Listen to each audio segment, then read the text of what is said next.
Hey guys, it's Miss Slobodine here, and Winnie, she is very frightened because my neighbors are getting work done on their roof and it's really loud. So she's very scared today. She won't even go outside. So she's just gonna sit here with me. I hope you guys are all doing well. If you notice, I have some color on my face. I got quite a tan over these last couple of days. I was out at my cottage and there was a lot of sun. I actually burnt my legs really bad. It hurt to stand. So definitely should have worn more sunscreen. I didn't know it was gonna be that hot. My bad. Anyway, I am going to be back reading another bit of wonder. We are in Jack Will's point of view. So it's his part of the book. So far we've learned a little bit about Jack. We learned that he was initially a bit frightened of Augie because of his face. He didn't really want to go and help him out in the school. We learned that he maybe isn't as sweet and nice as maybe he appears in the beginning of the book, but he decided to do it anyway because he knew how hard school was going to be for Augie. Also, we learned that he punched Julian for saying something bad about Augie. He called Augie a freak, and Jack just had enough and he punched Julian and he got suspended. So that's kind of where we ended off. He told his mom why he did it, and that's where we ended off. So now we are still in Jack Will's point of view, so it will still be like him talking. And I am going to start on page 160, and it is titled Letters, Emails, Facebook, Texts. And it is written, so far the beginning is written like emails, just so it makes sense. So it says, December 18th, Dear Mr. Tushman, I am very, very sorry for punching Julian. It was very, very wrong for me to do that. I am writing a letter to him to tell him that too. If it's okay, I would really rather not tell you why I did it, because it doesn't really make it right anyway. Also, I would rather not make Julian get in trouble for having said something he should not have said.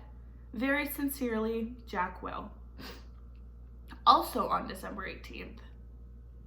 Dear Julian, I am very, very, very sorry for hitting you. It was wrong of me. I hope you are okay. I hope your grown-up tooth grows in fast. Mine always do. Sincerely, Jack Will. December 26th. Dear Jack, thank you so much for your letter. One thing I've learned after being a middle school director for 20 years, there's almost always more than two sides to every story. Although I don't know the details, I have an inkling about what may have sparked the confrontation with Julian. While nothing justifies striking another student, ever, I also know good friends are sometimes worth defending. This has been a tough year for a lot of students, as the first year of middle school usually is. Keep up the good work and keep being the fine boy we all know that you are. All the best, Lawrence Tushman, middle school director. Okay, Dear Mr. Tushman. So this was sent from Melissa Albans. Don't know who that is. And subject Jack Will. Mr. Tushman, I spoke with Amanda and John Will yesterday. Okay, this is Julian's mom. Sorry, just so you know. So Julian's mom is sending a message right now to Mr. Tushman. Dear Mr. Tushman, I spoke with Amanda and John Will yesterday, and they expressed their regret at Jack having punched our son Julian in the mouth. I'm writing to let you know that my husband and I support your decision to allow Jack to return to Beecher Prep after a 2-day suspension. Although I think hitting a child would be valid grounds for expulsion in other schools, I agree such extreme measures aren't warranted here. We have known the Will family since our boys were in kindergarten and are confident that every measure will be taken to ensure this doesn't happen again. To that end, I wonder if Jack's unexpectedly violent behavior might have been a result of too much pressure being placed on his young shoulders.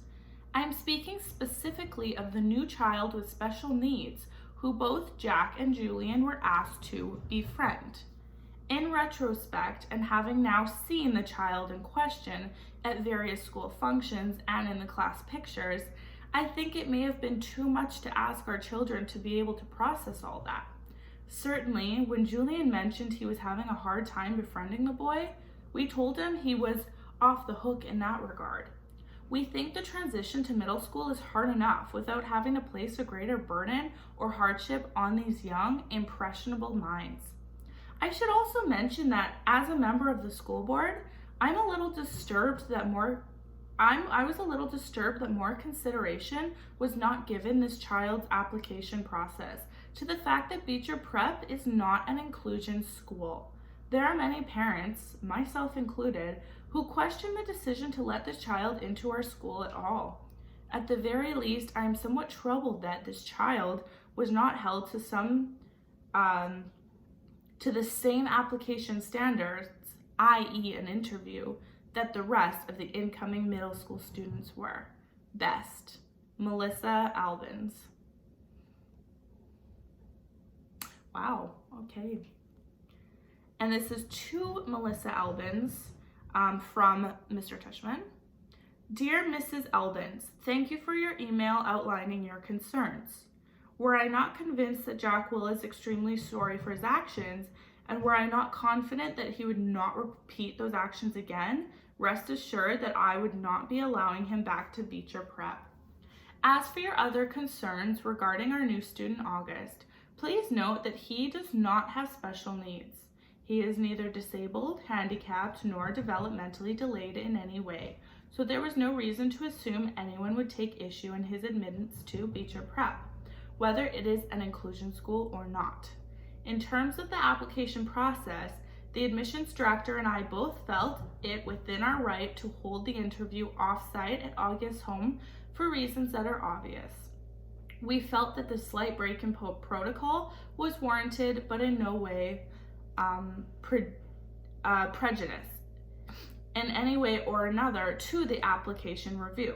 August is an extremely good student and has secured the friendship of some truly exceptional young people, including Jack Will.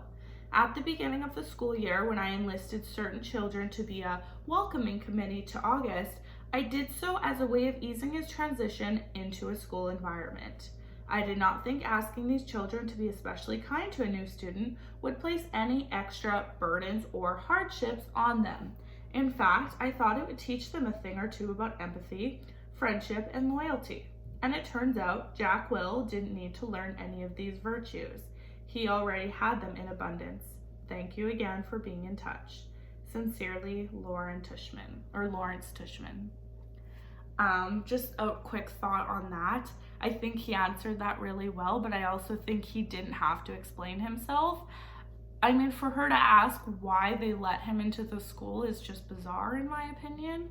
Sorry, I don't like to always state my opinion, but I can't believe that. That's crazy. I couldn't imagine if someone actually did that.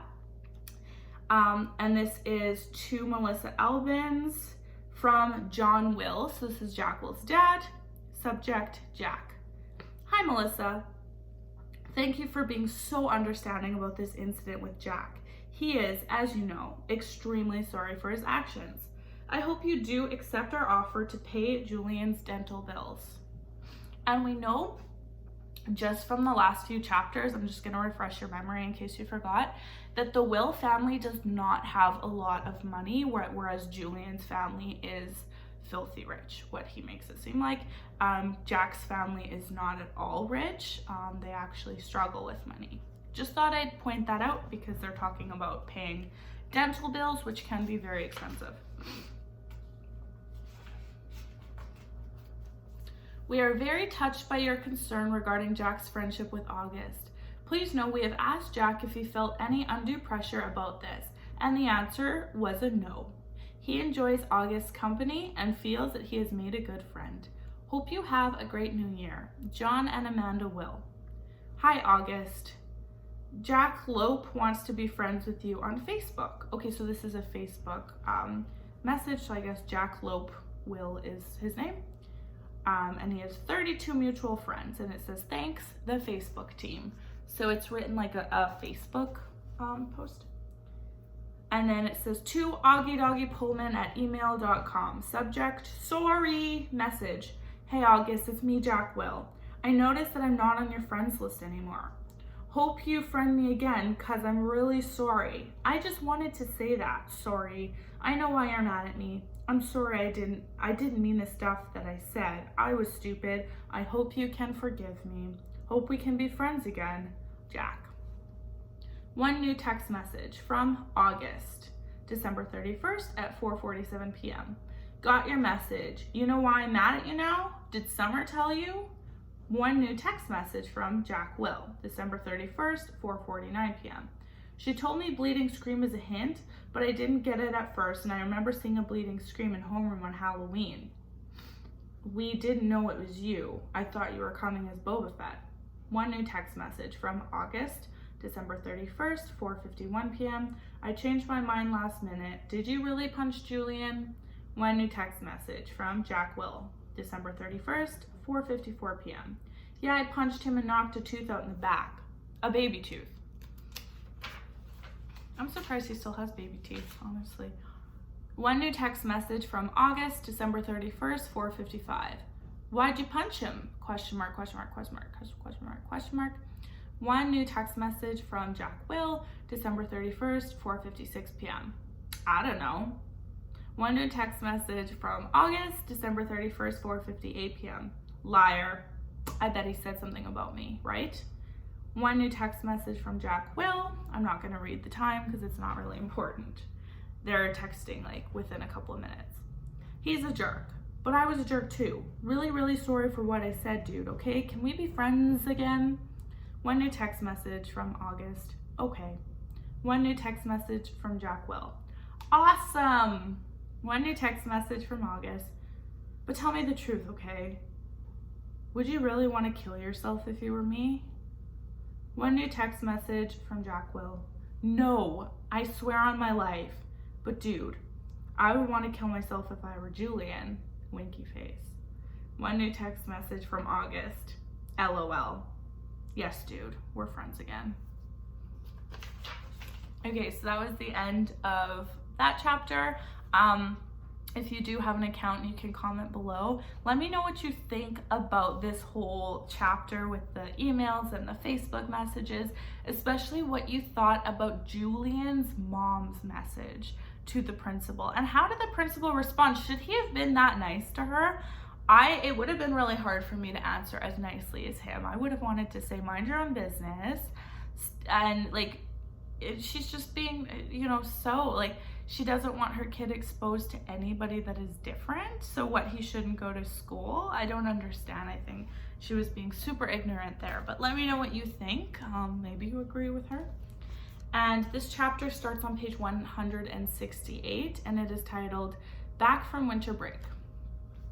Despite what Tushman said, there was no clean slate when I went back to school in January. By the way, this is still Jack Will's point of view. In fact, things were totally weird from the second I got to my locker in the morning. I'm next to Amos, who's always pretty straight up with me. And I was like, yo, what's up? And he basically just nodded a half hello and closed his locker door and left. I was like, okay, that was bizarre. And then I said, hey, what's up to Henry, who didn't even bother half smiling, but just looked away. Okay, so something's up. Dissed by 2 people in less than 5 minutes? Not that anyone's counting. I thought I'd try one more time with Tristan, and boom, same thing. He actually looked nervous, like he was afraid of talking to me. I've got a form of the plague. I've got a form of the plague now, is what I thought. This is Julian's payback. And that's pretty much how it went all morning. No one talked to me. Not true. The girls were totally normal with me. And August talked to me, of course. And actually, I have to say that both Maxes said hello, which made me feel kind of bad for never ever hanging out with them in the 5 years I've been to their class. I hoped lunch would be better, but it wasn't. I sat down at my usual table with Luca and Isaiah. I guess I thought since they weren't in the super popular group, but they were kind of middle of the road jocks, kids, that I'd be safe with them, but they barely nodded when I said hello. Then when our table was called, they got their lunches and never came back. I saw them find a table way over at the other end of the cafeteria. They weren't at Julian's table, but they were near him, like on the fringe of popularity. So anyway, I'd been ditched. I knew table switching was something that happened in the 5th grade. but I never thought it would happen to me. I really felt awful being at the table all by myself. I felt like everyone was watching me. It also made me feel like I had no friends. I decided to skip lunch and go read in the library. Okay, so that's the end of that chapter. So a couple of questions. Why are people acting like that toward Jack Will? And do you see any connections there in the lunch aspect? I see connections to August on his first day, and I also see connections to Via, August's sister.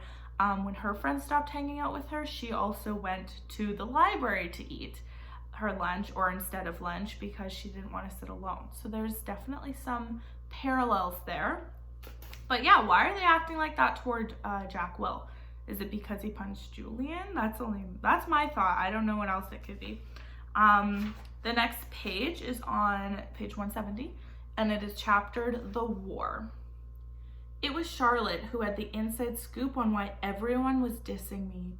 I found a note inside my locker at the end of the day. Meet me in room 301 right after school. Come by yourself, Charlotte. She was already inside the room when I walked in. Sup, I said. Hey, she said. She walked over to the door, looked left, looked right, and closed the door and locked it from the inside. Then she turned to face me and started biting her nail as she talked. Look, I feel bad about what's going on, and I just wanted to tell you what I know. Promise you won't tell anyone I talk to you. Promise. So Julian had this huge holiday party over the winter break, she said. I mean, huge. My sister's friend had her sweet 16 at the same place last year. There was like 200 people there. I mean, it's a huge place. Yeah, and well, pretty much everyone in the whole grade was there. Not everyone, I joked. Right, not everyone, duh.